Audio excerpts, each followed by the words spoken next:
Greater Noida के जलपुरा गांव से एक बेहद खौफनाक और दिल दहला देने वाली घटना सामने आई है। आज के इस एक्सप्लेनर में हम 24 साल की दीपिका नागर के मामले की तह तक जाएंगे। एक ऐसी मौत जिसने हर किसी को झकझोर कर रख दिया है।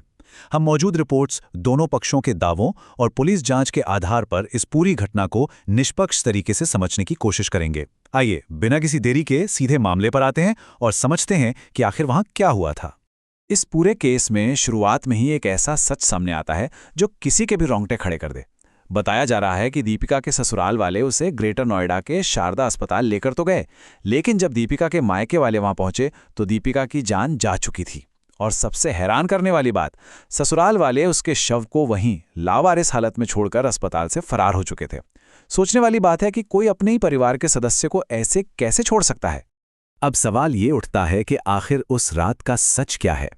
क्या 24 साल की पढ़ी लिखी बीएड कर चुकी दीपिका ने खुद अपनी जान ली या फिर उसे किसी साजिश का शिकार बनाया गया? इस कहानी में एक बहुत बड़ी विडंबना है।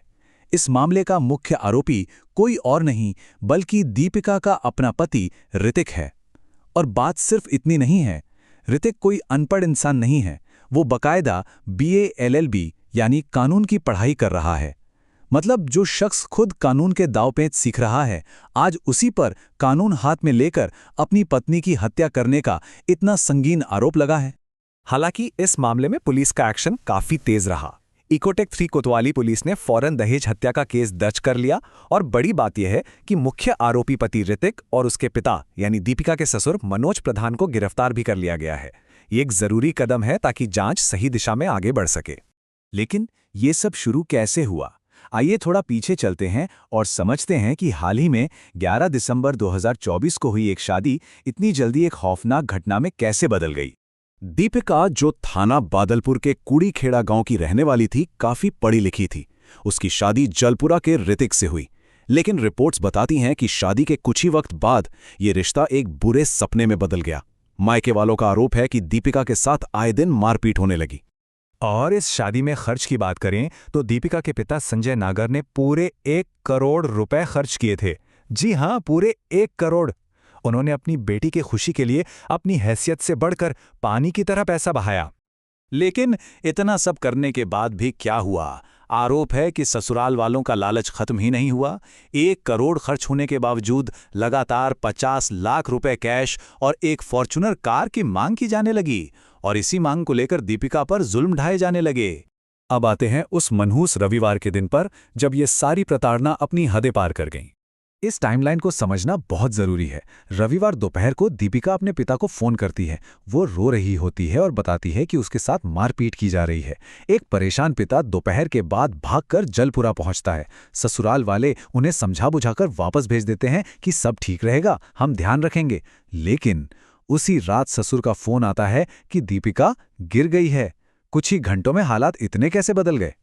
और यहीं से ये पूरा मामला 2 हिस्सों में बढ़ जाता है।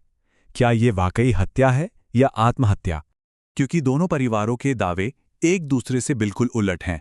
ससुराल वालों का कहना है कि ये एक हादसा था या फिर दीपिका ने खुद छत से कूदकर जान दे दी। वहीं पिता का सीधा और संगीन आरोप है कि उनकी बेटी को पहले कमरे के अंदर बेरहमी से मारा गया और फिर इस कत्ल को हादसा दिखाने के लिए उसे तीसरी मंजिल से नीचे फेंक दिया गया। इन दोनों थियरीज के बीच वो एक सवाल जो बार बार चुभता है, वो ये है कि अगर ये वाकई कोई हादसा था या दीपिका ने खुद छलांग लगाई थी, तो ससुराल वाले उसका शव अस्पताल में लावारिस छोड़कर भागे क्यों? ये भागना ही उनके दावों पर सबसे बड़ा सवालिया निशान लगाता है। खैर, जब दावे इतने अलग हों तो विज्ञान और फॉरेंसिक जांच ही असली सच सामने ला सकती है। एसीपी राजीव कुमार गुप्ता के मुताबिक पोस्टमार्टम तो हो चुका है, लेकिन मौत की सटीक वजह अभी भी पूरी तरह से साफ नहीं है। पर एक बहुत ही अहम और परेशान करने वाली बात सामने आई है। दीपिका के शरीर पर चोटों के कई निशान मिले हैं और ये निशान पिता के उन दावों को काफी हद तक सच साबित करते हैं कि मरने से पहले दीपिका को बुरी तरह पीटा गया था।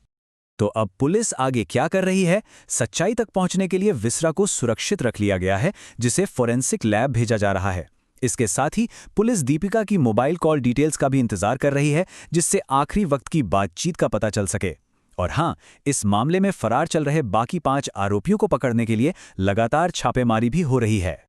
ये मामला सिर्फ एक परिवार का नहीं है, ये हमारे पूरे समाज के लिए कुछ बहुत ही गंभीर सवाल खड़े करता है। अगर इस पूरी तस्वीर को एक साथ रखा जाए तो एक पति जो कानून की पढ़ाई कर रहा है, एक शादी जिसमें 1 करोड़ रुपए खर्च किए गए और एक लड़की की जान महज इसलिए चली गई क्योंकि एक फॉर्च्यूनर कार चाहिए थी, ये लालच और हमारी सामाजिक व्यवस्था की नाकामी का एक बेहद डरावना सच है। और इसी के साथ हम इस विश्लेषण को एक सवाल पर छोड़ते हैं। क्या एक गाड़ी या रुपयों का ये लालच कभी खत्म होगा? आखिर वो दिन कब आएगा जब हमारे समाज में शादियां मंडप की खुशियों से शुरू होकर शमशान की राख पर खत्म होना बंद होंगी? ये वो सवाल हैं जिनके जवाब हम सबको तलाशने होंगे। इस अहम एक्सप्लेनर में साथ जुड़ने के लिए शुक्रिया।